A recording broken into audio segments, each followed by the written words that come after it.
Ready, ready for. Oh, here I am. I am live. All right. Hello, hello. Hey, Judy. I see you. Hidden staircase, huh? Hang on, let me see. Oh, book number 2. Got it right here. Come on, baby. Voila. Whoops. The hidden staircase. I should have more light on in here. Except I'm not going to sit in here. I just wanted to get the book from here. So, okay. Hidden staircase it is. And with that, we're going to move to a comfortable chair for me to sit and put my feet up, drink some tea, and read an awesome Nancy Drew book. Yes, indeed. I was just telling somebody today, I guess that somebody was my son that I was talking to, but whoops, hold on, what am I doing here? Woohoo. Okay. And I was telling him when I was a kid that one of my favorite things to do in the summertime was to go to the library to get my Nancy Drew book. So I I've been a fan for a while, I guess you could say. Yeah. Okay, let's see. I don't know what to do with this. Where's, oh, okay, hold on. Here. We'll put you here. Okay, camera up, la di da. Okay, that's good. I don't think the lights are too bright. I can, okay, I got to tilt it the other way. Nope, this way. Don't like that too much either. Okay, well, this will work. So, anyway, good evening, everybody. Let me start off by saying, welcome to the Nancy Drew Mystery Hour. Hold that thought 1 second.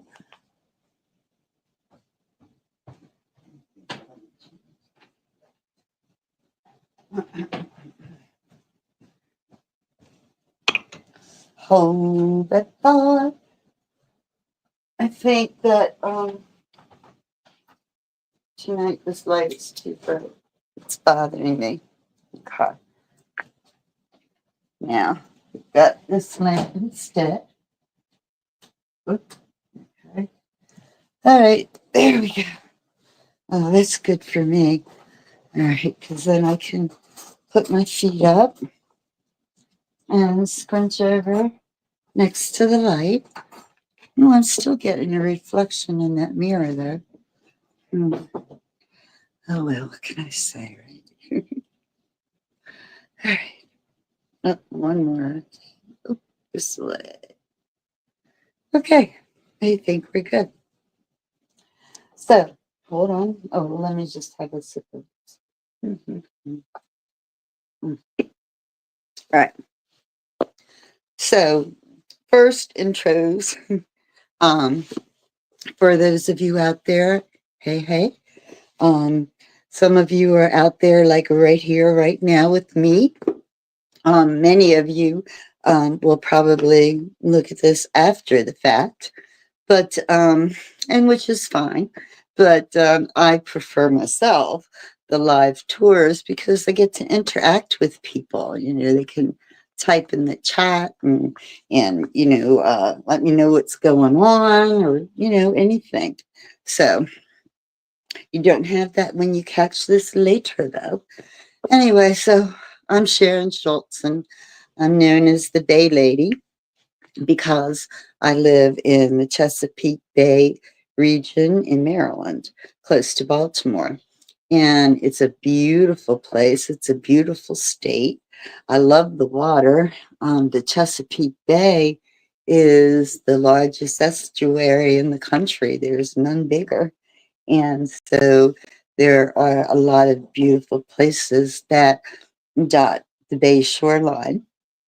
Also, Maryland is a coastal state, so we have our bit of the Atlantic Ocean as well. And again, beautiful beaches, really nice things to do. Uh, then on the other extreme, we have mountains. Maryland is so versatile. We have some pretty hefty mountains in the western part of our state. Eastern part is the sea, western is the mountains. Um, in between, lots of farmland, beautiful towns, big cities. Baltimore has the second largest port in Maryland. So, anyway, it's a beautiful place, and that's why I do what I do. But tonight, I'm not going anywhere. I'm sitting in my living room, and I'm going to read a story to you. The Nancy Drew mystery stories are written by Carolyn Keene. She's long gone from us. Her first book was written in 1930, and that was the first book that we finished, that just recently finished. And they were celebrating the 80th anniversary of the book's publication. So that was pretty cool. These books are think you have to think about the time in which they were written. 1930s, things were a lot different than they are today. You know, women, didn't have a lot of rights. They, what they could aspire to was to marry, have children, and live under their husband's thumb and things like that. So just keep in mind that I don't know, some of the situations that describe in here, um, some people might take offense to. I don't know, but I'm sure it's written colorfully to describe the circumstances at the time. It's not about now. It's about then. One more thing to tell you, all of my tours are free, they're tip supported, even my walking tours. And I keep going based on the tips that I receive from, friends that enjoy my tours and want to see more. Sometimes it, might pay for another Nancy Drew book, or I put gas in my car to go to Annapolis and walk around the harbor and show you things. So that's kind of how it works. So if you can, great. If not, that's okay too. I have an account on this wonderful little platform. Suits me so fine. It's called Buy Me a Coffee because I do love coffee. So anyway, buymeacoffee.com. If you go to my Facebook page or my YouTube channel, you'll find the link there. And also, I would suggest that you friend me on Facebook and follow my channel on YouTube, and then you will, be able to keep up with the tours that I have scheduled. You can, request to be notified, things of that nature. So that's kind of cool. I list a lot of my tours with together virtually, but not always. It just depends. So best way to find me is on me. Okay, my things. So I want to read the back panel of this for you. This is The Hidden Staircase by Carolyn Keene. It is book number 2 in the series. And there's quite a few books too. It's amazing the writing that this lady did. It's very interesting. Okay. La la la la. For cliffhanging suspense and thrilling action, read the Nancy Drew Mystery Stories, the world's most popular mystery series for young readers. Millions of fans have matched wits with Nancy Drew, helping her solve more than 50 baffling cases. So it tells us how many books, right? From The Secret of the Old Clock to The Haunting Mystery of the 13th Pearl. I don't have that one. and I'm sure I haven't read it. Maybe I should try to get it. Hmm. Just join the fun. Start your collection of original hardcover Nancy Drew mysteries today. And then it lists the first couple, so I'll read them to you in case you guys want to know. The Secret of the Old Clock was the first book, as I said. Book number 2, The Hidden Staircase. Number 3, The Bungalow Mystery. Number 4, The Mystery at Lilac Inn. And that was one of my favorites, actually. I don't know why that one stuck with me out of all of them, but it kind of did. Number 5, The Secret of Shadow Ranch. Number 6, The Secret of Redgate Farm. Okay, that's what we got going on here. Now, let's look inside. Table of contents. Oh, okay. Ooh, it jumps it jumps right into the storyline. Okay, you have to bear with me for a second. Okay, this right here, this is slowing me down. This is a cast, okay? I broke my wrist pretty badly, actually, and it hurts pretty badly as well, but that's a whole nother thing.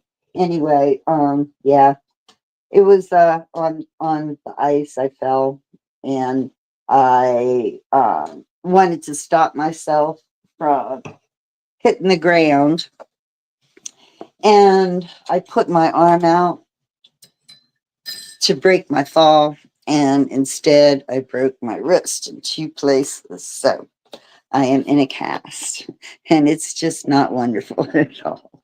So I have to wear this for 6 weeks, but I figure that when it stops hurting, when it gets to that part of the healing process, then I can, have limited use of it, and I'll be fine. But right now I have my use is limited. They want me to rest it, and frankly, the pain and the throbbing is what governs how much I just like to use it. So I'm no dummy. I don't like being hurt. All right, here we go. Right, enough is enough. All right, here we have The Hidden Staircase by Carolyn Keene. Chapter 1, The Haunted House. Nancy Drew began peeling off her garden gloves as she ran up the porch steps and into the hall to answer the ringing telephone. She picked it up and said, "Hello." "Hi, Nancy. This is Helen." Although Helen Corning was nearly 3 years older than Nancy, the two girls were close friends. "Are you tied up on a case?" Helen asked. "No, what's up? A mystery?" "Yes, a haunted house." Nancy sat down on the chair by the telephone. "Tell me more," the 18-year-old detective begged excitedly. "You've heard me speak of my Aunt Rosemary," Helen began. "Since becoming a widow, she has lived with her mother at Twin Elma, the old family mansion out in Cliffwood. Well, I went to see them yesterday. They said that many strange, mysterious things have been happening there recently. I told them how good you are at solving mysteries, and they'd like you to come out to Twin Elms and help them." Helen paused, out of breath. "It certainly sounds intriguing," Nancy replied, with her eyes dancing. "If you're not busy, Aunt Rosemary and I would like to come over in about an hour and talk to you about the ghost." "Well, I can't wait. But you guys are going to have to, for 1 second. Oh, here we go. This would be better. Watch this. Pillow, pillow on my lap. Ah, there we go. Oh, better. I got the book closer to my face and my broken arm closer to the armrest. "Certainly sounds intriguing," Nancy said. "Well, if you're not busy, Aunt Rosemary and I would like to come over and talk to you about the ghost. Can you move closer? Yeah. Oops. Sorry, I'm just trying to. After Nancy had put down the phone, she sat lost in thought for several minutes. Since solving the secret of the old clock, she'd longed for another case. Well, here was her chance. Attractive blonde-haired Nancy was brought out of her daydreaming by the sound of the doorbell. At the same moment, the Drewers' housekeeper, Hannah Gruen, came down the front stairs. I'll answer it, she offered. Mrs. Gruen had lived with the Drews since Nancy was 3 years old. At that time, Mrs. Drew had passed away, and Hannah had become like a second mother to Nancy. There was a deep affection between the two, and Nancy confided all her secrets to the understanding housekeeper. Mrs. Gruen opened the door, and instantly a man stepped into the hall. He was short, thin, and rather stooped. Nancy guessed his age to be about 40. Is Mr. Drew at home? He asked brusquely.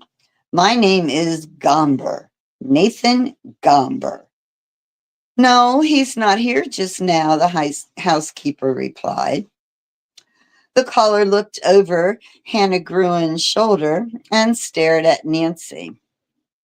Are you Nancy Drew? Yes, I am. Is there anything I can do for you? The man's shifty gaze moved from Nancy to Hannah. I'll come out of the goodness of my heart and to warn you and your father, he said purposely. Warn us? About what? Nancy asked quickly. Nathan Gomber straightened up importantly and said, your father is in great danger, Miss Drew. Both Nancy and Hannah gasped. You mean this very minute? The housekeeper questioned. All the time, was the startling answer. I understand you're a bright girl, Miss Drew, that you solve mysteries. Well, right now, I'd advise you to stick close to your father. Don't leave him for a minute. Hannah looked if she were ready to collapse and suggested that they all go into the living room, sit down, and talk it over. When they were seated, Hannah asked Nathan Gomber to explain further. The story in a nutshell is this, he began. You know that your father was brought in to do legal work for the railroad when it was buying property for the new bridge here? As Nancy nodded, he continued. Well, a lot of the folks who sold their property think they were gypped. Nancy's face reddened. I understood from my father that everyone was well paid. That's not true, said Gomber. Besides, the railroad is in a real mess now. One of the property owners, whose deed and signature they claim to have, says he never signed the contract of sale. Well, what's his name? Nancy asked. Willie Wharton. Nancy had not heard her father mention this name. She asked Gomber to go on with his story. I'm acting as agent for Willie Wharton and several of the landowners who were his neighbors, he said, and they can make it pretty tough for the railroad. Willie Wharton's signature was never witnessed, and the attached certificate of acknowledgement was not notarized. That's a good proof the signature was a forgery. Well, if the railroad thinks they're going to get away with this, they're not. Nancy frowned. Such a procedure on the part of the property owners meant trouble for her father.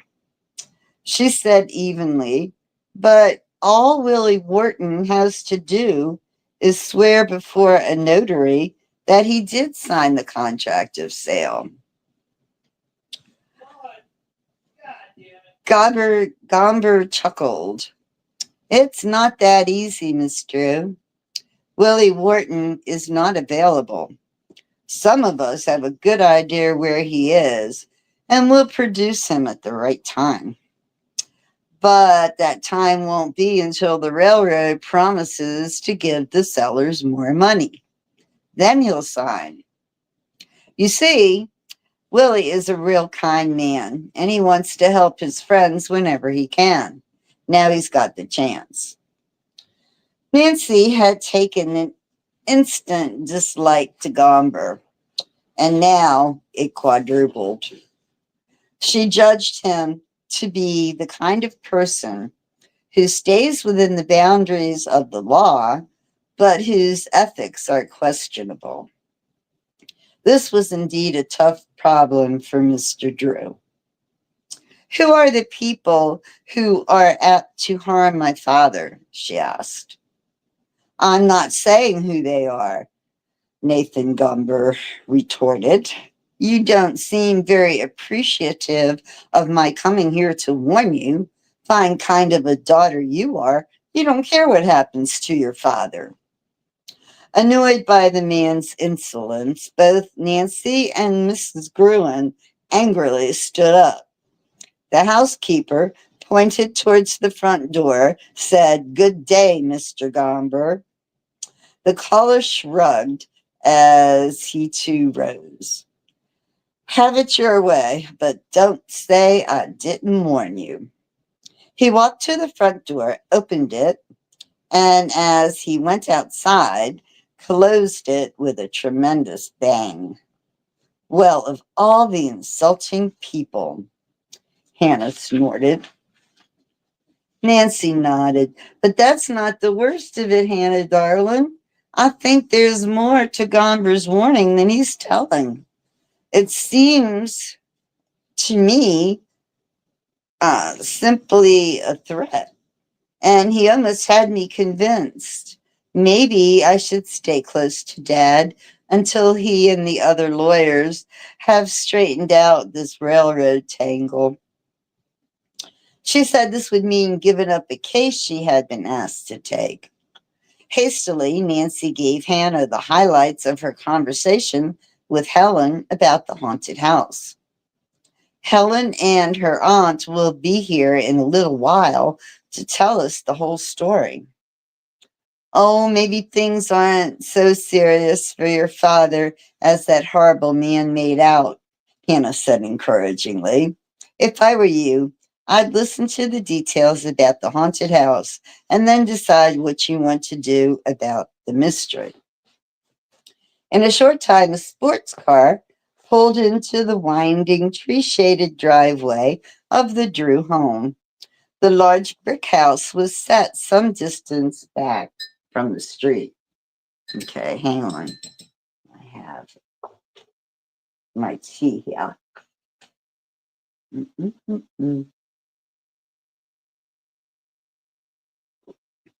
Perfect.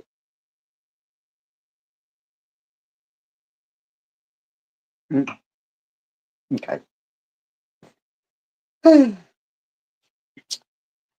In a short time, okay, the sports car. Okay, Helen was at the wheel, and she stopped just beyond the front entrance. She helped her aunt from the car, and they came up the steps together. Mrs. Rosemary Hayes was tall and slender and had graying hair. Her face had a gentle expression, but she looked tired. Helen introduced her aunt to Nancy and to Hannah, and the group went into the living room to sit down. Hannah offered to prepare tea, and she left the room.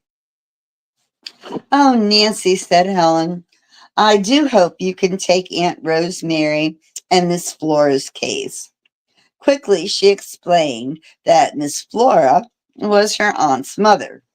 Aunt Rosemary Rosemary is really my great aunt, and this Flora is my great grandmother. From the time she was a little girl, everybody has called her Miss Flora. The name may seem odd to people the first time they hear it, but we're all so used to it, and we never think anything about it. Please tell me more about your house, Nancy requested, smiling. Mother and I are almost nervous wrecks, Mrs. Hayes replied. I have urged her to leave Twin Elms, but she won't. You see, Mother has lived there ever since she married my father, Everett Turnbull. Mrs. Hayes went on to say that all kinds of strange happenings had occurred during the past couple of weeks. They had heard untraceable music, thumps, creaking noises at night, and had seen eerie, indescribable shadows on the walls. Have you notified the police? Nancy asked. Oh, yes, Mrs. Hayes answered. But after talking with my mother, they came to the conclusion that most of what she saw and heard could be explained by natural causes.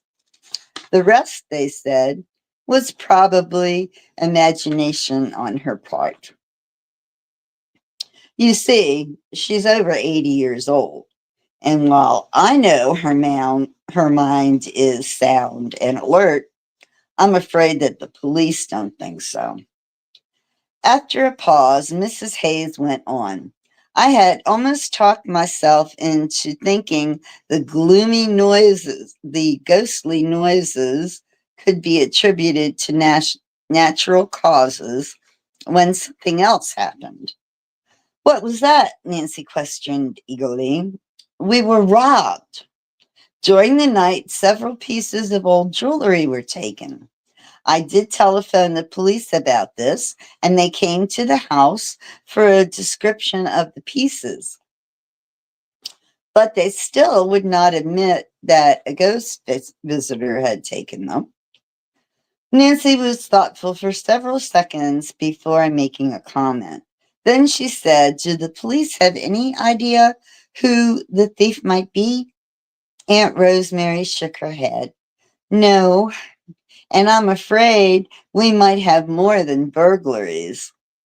Many ideas were running through Nancy's head at that point.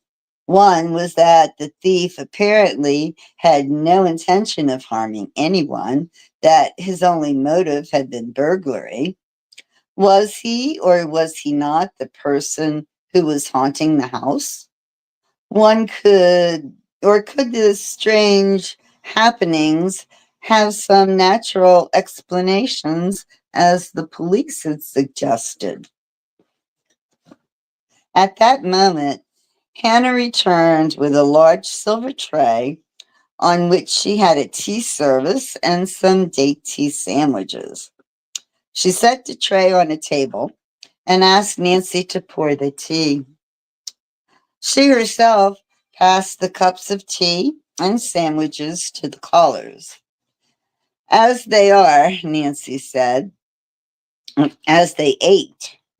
As they ate, Nancy said, Aunt Rosemary hasn't told you half the things that have happened. Once Miss Flora thought she saw someone sliding out of a fireplace at midnight. Another time, a chair moved from one side of the room to the other while her back was turned. But no one was there when she turned around. How extraordinary, Hannah Gruen exclaimed. I've often read about such things, but I never thought I'd meet anyone who lived in a haunted house. Helen turned to Nancy and gazed pleadingly at her friend. You see how much you're needed at Twin Elms. Won't you please go out there with me and solve the mystery of the ghost?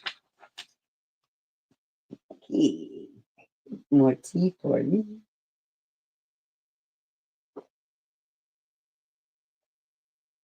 Mm.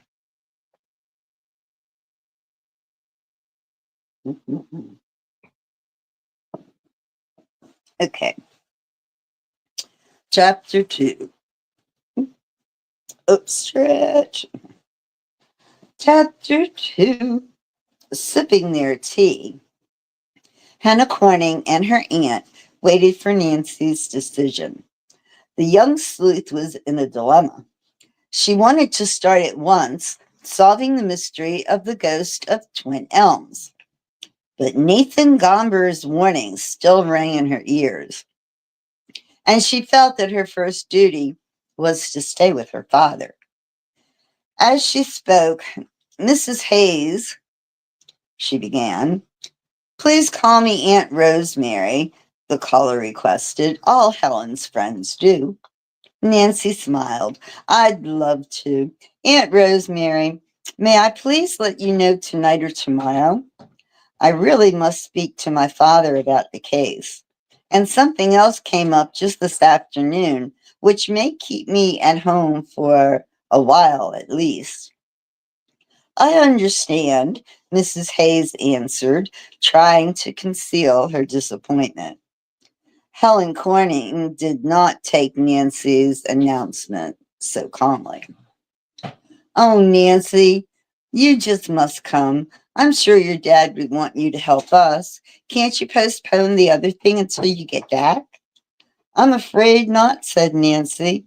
I can't tell you all the details, but Dad has been threatened, and I feel like I ought to stay close to him. Hannah Gruen added her fears. Goodness only knows what they may do to Mr. Drew, she said. Somebody could come up and hit him on the head, or poison his food in a restaurant, or Helen and her aunt gasped. Is it that bad? Helen asked, her eyes growing wide. Nancy explained that she would talk to her father when he returned home. I hate to disappoint you, she said, but you can see what a quandary I'm in. You poor girl, said Mrs. Hayes sympathetically. Now don't you worry about us. Nancy smiled. I'll worry whether I come or not, she said. Anyway, I'll talk to my dad tonight. The callers left shortly. When the door had closed behind them, Hannah put her arm around Nancy's shoulders. I'm sure everything will come out all right for everybody, she said. I'm sorry I talked about those dreadful things that might happen to your father. I let my imagination run away with me, just like they say Miss Flora does with hers. Oops, I'm on page. That was one. Okay. You're a great comfort, Hannah dear, said Nancy. To tell the truth, I have thought of all kinds of horrible things myself. She began to pace the floor. I wish Dad would get home. During the next hour, she went to the window at least a dozen times, hoping to see her father's car coming up the street. It was not until 6 o'clock that she heard the crunch of wheels on the driveway and saw Mr. Drew's sedan pull into the garage. He's safe, she cried out to Hannah, who was testing potatoes that were baking in the oven. In a flash, Nancy was out the door and running to meet her father. Oh, Dad, I'm so glad to see you, she exclaimed. She gave him a tremendous hug and a resounding kiss. He responded affectionately, but gave a little chuckle. What have I done to rate this extra bit of attention? He teased. With a wink, he added, I know. Your date for tonight is off and you want me to substitute. Oh, Dad, Nancy replied. Of course my date is not off, but I'm just about to call it off. Why? Mr. Drew questioned. Isn't Dirk going to stay on your list? It's not that, Nancy replied. It's because you're in terrible danger, Dad. I've been warned not to leave you. Instead of looking alarmed, the lawyer burst out laughing. In danger of what? Are you going to make a raid on my wallet? Dad, be serious. I really mean what I'm saying. Nathan Gomber was here, and he told me that you're in great danger and I'd better stay with you at all times. The lawyer sobered at once. That pest again, he exclaimed. There are times when I'd like to thrash the man till he begged for mercy. Mr. Drew suggested that they postpone their discussion about Nathan Gomber until dinner was over. Then he would tell his daughter the true facts in the case. After they finished dinner, Hannah insisted upon tidying up alone while father and daughter talked. I will admit that there is a bit of a muddle about the railroad bridge, Mr. Drew began. What happened was the lawyer who went to get Willie Wharton's signature was very ill at the time. Unfortunately, he failed to have the signature witnessed or had the attached certificate of acknowledgement executed. The poor man passed away a few hours later. And the other railroad lawyers failed to notice that the signature hadn't been witnessed or the certificate notarized. Pause.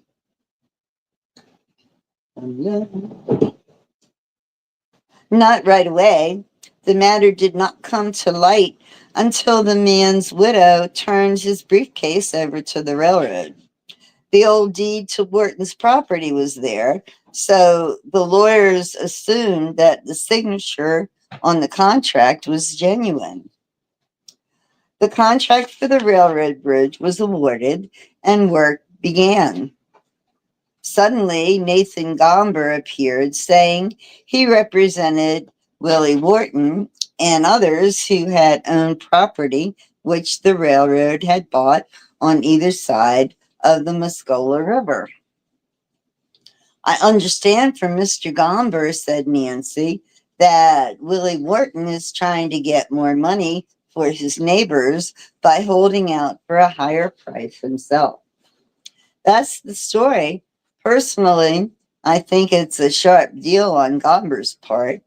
The more people he can get money for, the higher his commission, Mr. Drew stated. What a mess, Nancy exclaimed. And what can be done? To tell the truth, there is little anyone can do until Willie Wharton is found. Gomber knows this, of course, and has probably advised Wharton to stay in hiding until the railroad agrees to give everybody more money. Nancy had been watching her father intently. Now she saw an expression of eagerness come over his face. He leaned forward in his chair and said, But I think I'm about to outwit Mr. Nathan Gomber. I've had a tip that Willie Wharton is in Chicago, and I am leaving Monday morning to find out. Mr. Drew went on. I believe that Wharton will say he did sign the contract, which the railroad company already has, and will readily consent to have it notarized. Then, of course, the railroad won't pay him or any of the other property owners another cent. But, Dad, you still haven't convinced me that you're not in danger.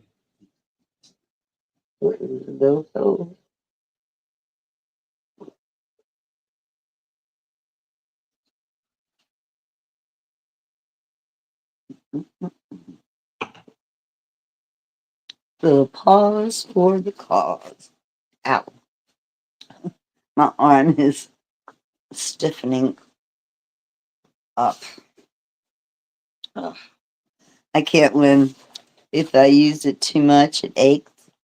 If I don't use it enough, it gets stiff. Either way, can't wait till it feels better. All right. I understood from Mr. Gomber, said Nancy, that Willie Wharton is trying to get more money for himself. Let's see, little else, nothing to do. I read that already. Where are we? Okay. Okay. But Dad, you still haven't convinced me you're not in danger. Nancy reminded him. Nancy, dear, her father replied, I feel that I am not in danger. Gomber is nothing but a blowhard. I doubt he or Willie Wharton or any of the other property owners would resort to violence to keep me from working on this case. He's just trying to scare me into persuading the railroad to, to his demands. Nancy looked skeptical. But don't forget that you're about to go to Chicago and produce the very man Gomber and those property owners don't want around here just now. I know, Mr. Drew nodded, but I still doubt if anyone would use force to keep me from going. Laughingly, the lawyer added, so I won't need you as a bodyguard, Nancy. His daughter gave a sigh of resignation. All right, Dad, you know best. She then proceeded to tell her father about the Twin Elms mystery, which she had been asked to solve. If you approve, Nancy said in conclusion, I'd like to go over there with Helen. Mr. Drew had listened with great interest. Now, after a few moments of thought, he smiled. Go, by all means, Nancy. I realize you've been itching to work on a new case, and this sounds like a real challenge, but please be careful. Oh, I will, Dad, Nancy promised, her face lighting up. Thanks a million. She jumped from her chair, gave her father a kiss, then went to phone Helen with the good news. It was arranged that the girls would go to Twin Elms on Monday morning. Nancy returned to the living room, eager to discuss the mystery further. Her father, however, glanced at his wristwatch. Say, young lady, you'd better go dress for that date of yours, he winked. I happen to know that Dirk doesn't like to be kept waiting, especially by any of my mysteries, she laughed and hurried upstairs to change into a dance dress. Half an hour later, Dirk Jackson arrived. Nancy and the red-headed former high school tennis champion drove off to pick up another couple and attend an amateur play and dance given by the local little theater group. Nancy thoughtfully enjoyed herself and was sorry when the affair ended. With the promise of another date as soon as she returned from Twin Elms, Nancy said goodnight and waved from her doorway to the departing boy. As she prepared for bed, she thought of the play, the excellent orchestra, how lucky she was to have Dirk for a date, and what fun it had all been. But then her thoughts turned to Helen Corning and her relatives in the haunted house, Twin Elms. I can hardly wait for Monday to come, she murmured to herself as she fell asleep. The following morning, she and her father attended church together. Okay, hold on. I'm more comfortable.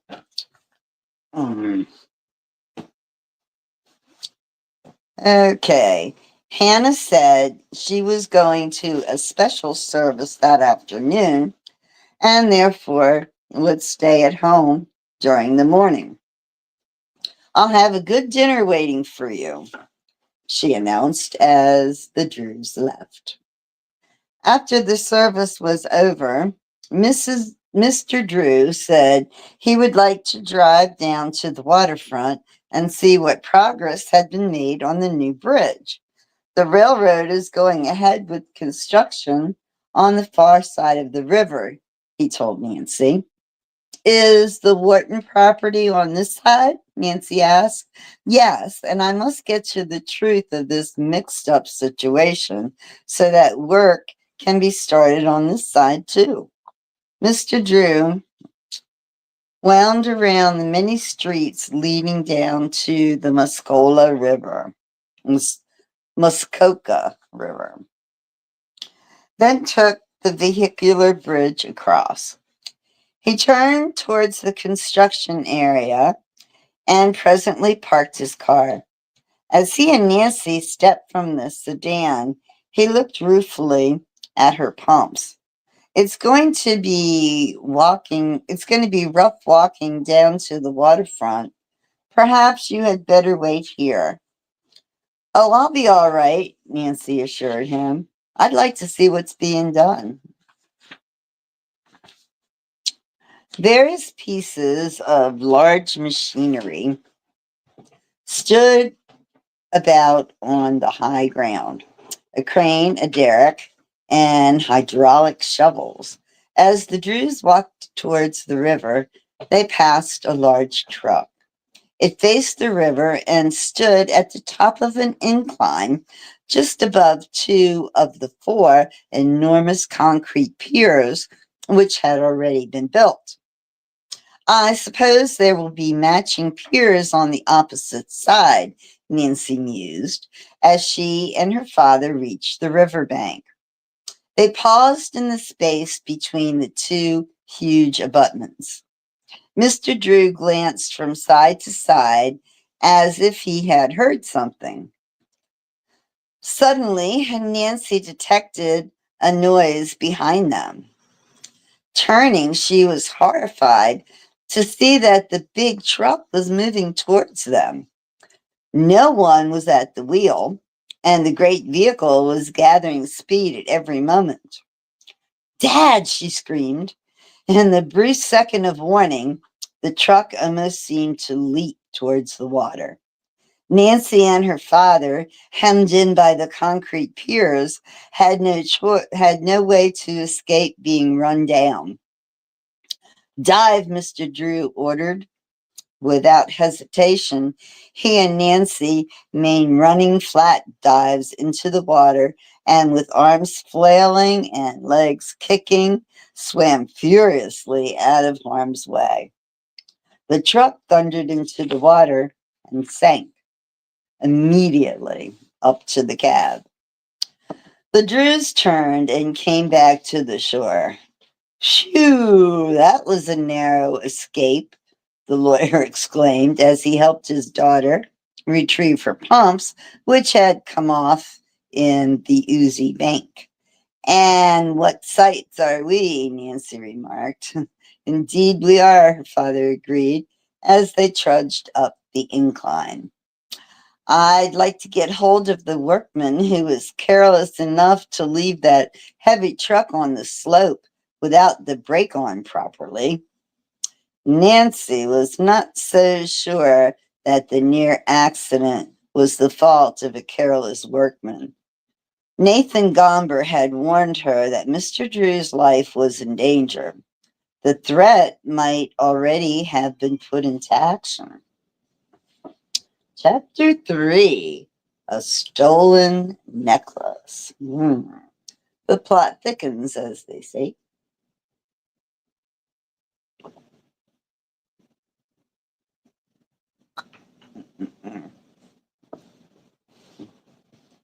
Okay. Well, let's see if we can get the third chapter in. Yes? Yes. All right. Chapter 3: A Stolen Necklace. "We'd better get home in a hurry and change our clothes," said Mr. Drew. "And I'll call the contracting company to tell them what happened." "And notify the police," Nancy suggested. She dropped behind her father and gazed over the surrounding ground for her telltale footprints. Presently, she saw several at the edge of the spot where the truck had stood. "Dad," the young sleuth called out, "I may have found a clue to explain how that truck started downhill." Her father came back and looked at the footprints. They definitely had not been made by a workman's boots. You may think me an old warrior, Dad, Nancy spoke up, but these footprints made by a man's business shoes convince me that somebody deliberately tried to injure us with that truck. The lawyer stared at his daughter. Then he looked down at the ground. From the size of the shoe and the length of the stride, one could easily perceive that the wearer of the shoes was not tall. Nancy asked her father if he thought one of the workmen on the project could still be responsible. I just can't believe anyone associated with the contracting company would want to injure us, Mr. Drew said. Nancy reminded her father of Nathan Gomber's warning. It might be one of the property owners or even Willie Wharton himself. Wharton is short and has a small foot, the lawyer conceded. And I must admit that these do look like fresh footprints. As a matter of fact, they show that whoever was here ran off in a hurry. He may have released the brake on the truck and then jumped out and run away. Yes, Nancy said, and that means the attack was deliberate. Mr. Drew did not reply. He continued walking up the hill, lost in thought. Nancy followed and climbed into the car. They drove home in silence, each puzzling over the strange incident of the runaway truck. Upon reaching the house, they were greeted by a loud exclamation of astonishment. My goodness, Hannah Gruen cried out. What in the world happened to you? They explained hastily, then hurried upstairs to bathe and change into dry clothes. By the time they had reached the first floor again, Hannah had placed sherbet glasses filled with orange and grapefruit slices on the table, all during the delicious dinner of spring lamb, rice and mushrooms, fresh peas, and chocolate angel cake with vanilla ice cream. The conversation revolved around the railroad bridge mystery and then the haunted Twin Elms mansion. I know things wouldn't be quiet around here for long, Hannah Gruen remarked with a smile. Tomorrow you'll both be off on big adventures. I certainly wish you both success. Thank you, Hannah, said Nancy. She laughed. I'd better get a good night's sleep. From now on, I may be kept away by ghosts and strange noises. Yes, indeed, she may. Ugh. Mm.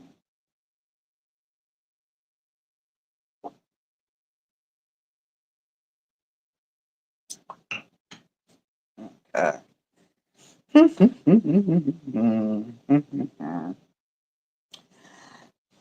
I'm a little uneasy about your going to Twin Elms, the housekeeper told her. Please promise me that you'll be careful. The lawyer chuckled and pounded his chest. You know me. I can be pretty tough when the need arises. Early the next morning, Nancy drove her father to the airport in her blue convertible. Just before she kissed him goodbye at the turnstile, he said, I expect to return on Wednesday, Nancy.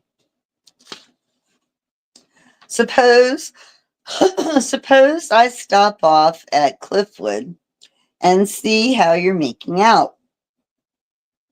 Wonderful, Dad. I'll be looking for you. As soon as her father left, Nancy drove directly to Helen Corning's home. The pretty brunette girl came from the front door of the white cottage carrying a suitcase. She tossed it into the rear of Nancy's convertible and climbed in. I ought to be scared, said Helen.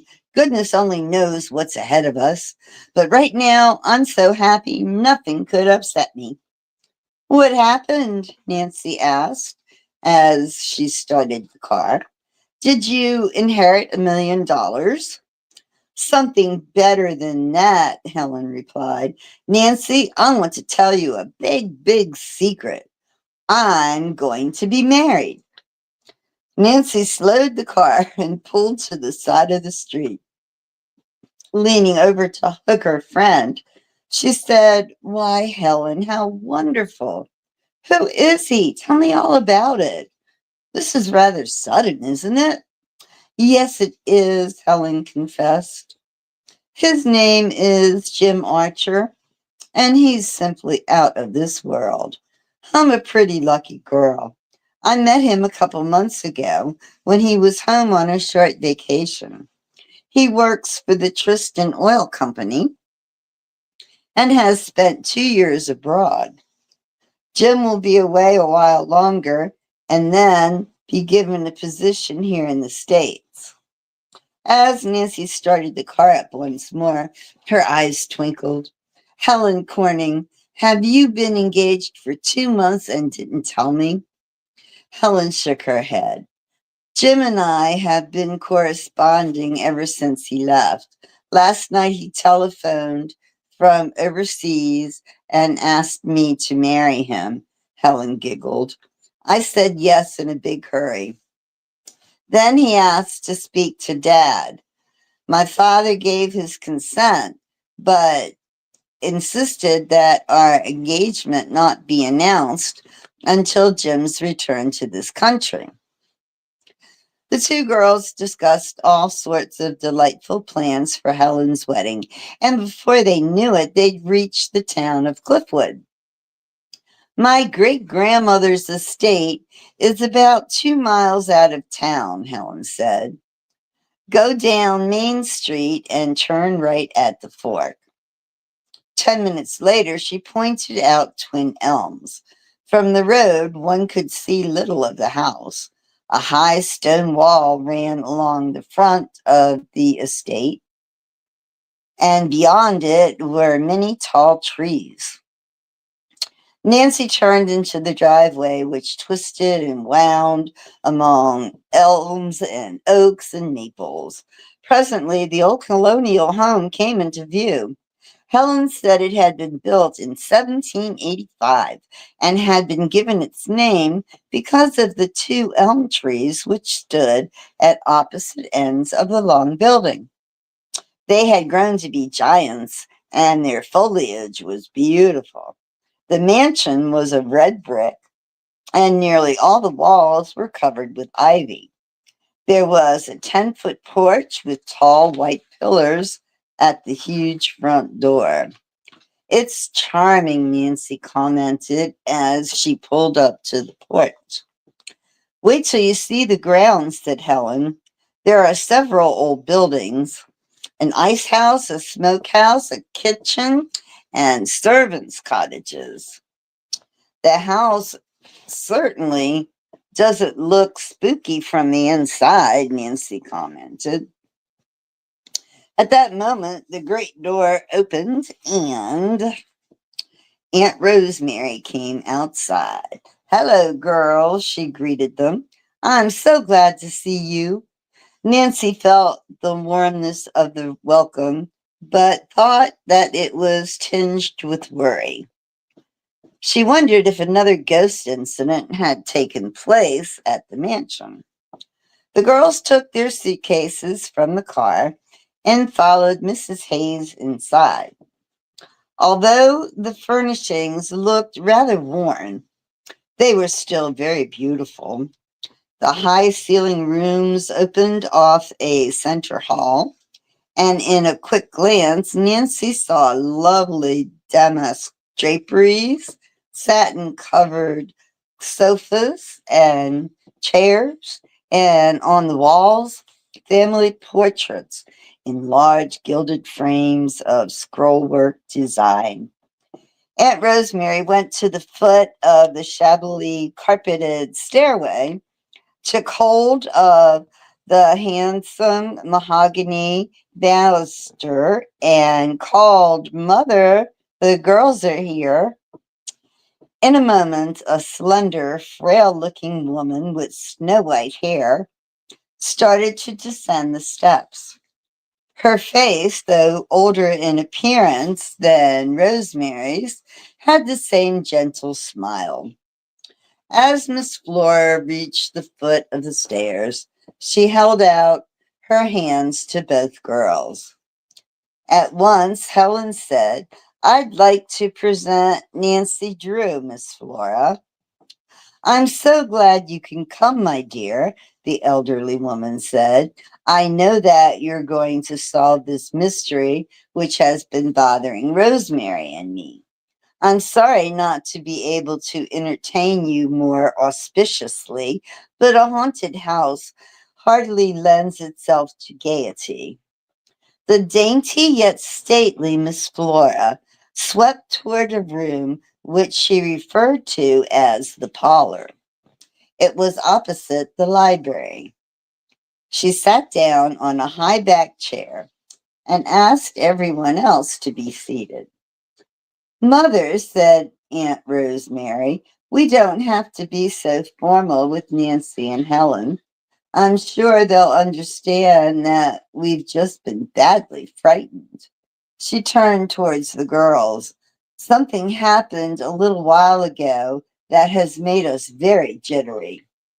"Yes," Miss Flora said. "A pearl necklace of mine was stolen." "You don't mean the lovely one that has been in the family so many years?" Helen cried out. The two women nodded. Then Miss Flora said, "Oh, I probably was very foolish. It's my own fault. When I was in the room, I took the necklace from the hiding place where I usually keep it. The catch has not worked well the last time I wore the pearls, and I wanted to examine it. While I was doing this, Rosemary called me to come downstairs. The gardener was here and wanted to talk about some work. I put the necklace in my dresser drawer, and when I returned, it wasn't there." "How dreadful," said Nancy sympathetically. "Had anyone come into the house during that time?" "Not to our knowledge," Aunt Rosemary replied. Ever since we've had this ghost visiting us, we've kept every door and window on the first floor locked at all times." Nancy asked if the two women had gone out into the garden to speak to their helper. "Mother did," said Miss Hayes, "but I was in the kitchen the entire time.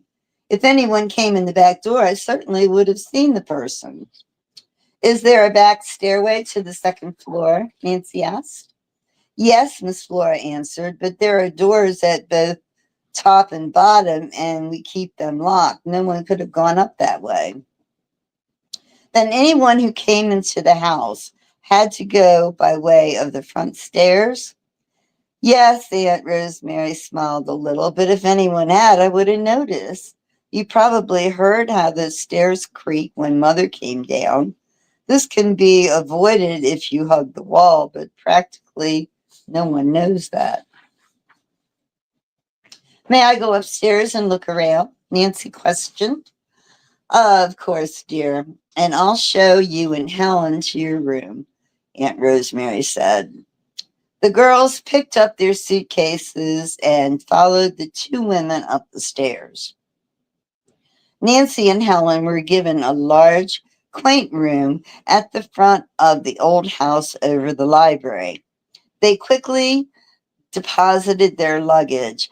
Then Miss Fern led the way across the hall to her room, which was directly above the parlor. It was large and very attractive, with its canopied mahogany bed and an old-fashioned candlewick spread. The dresser, dressing table, and chairs were also mahogany. Long chintz drapes hung at the windows. An eerie feeling began to take possession of Nancy. She could almost feel the presence of a ghostly burglar on the premises. Though she tried to shake off the mood, it persisted. Finally, she told herself that it was possible the thief was still around, and if so, he must be hiding. Against one wall stood a large walnut wardrobe. Helen saw Nancy gazing at it intently. She went over and whispered, "Do you think there might be someone inside?" "Who knows?" Nancy replied in a low voice. "Let's find out."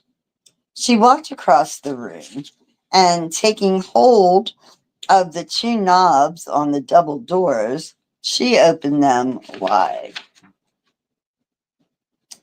And that's all you get. That's the end of chapter 3. Ta-da! Okay, so I need to get a bookmark, so I'm going to put this over here for the moment.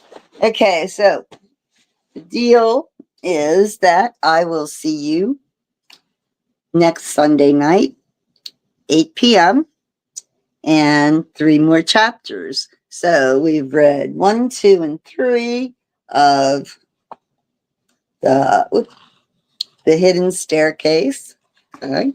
And next week we will follow up with 3 more chapters. So that works rather well. Took us a little over an hour, but I can probably, try to keep it to an hour anyway. So thanks for joining me for Nancy Drew Mystery Hour, and I'll see you guys soon. Bye.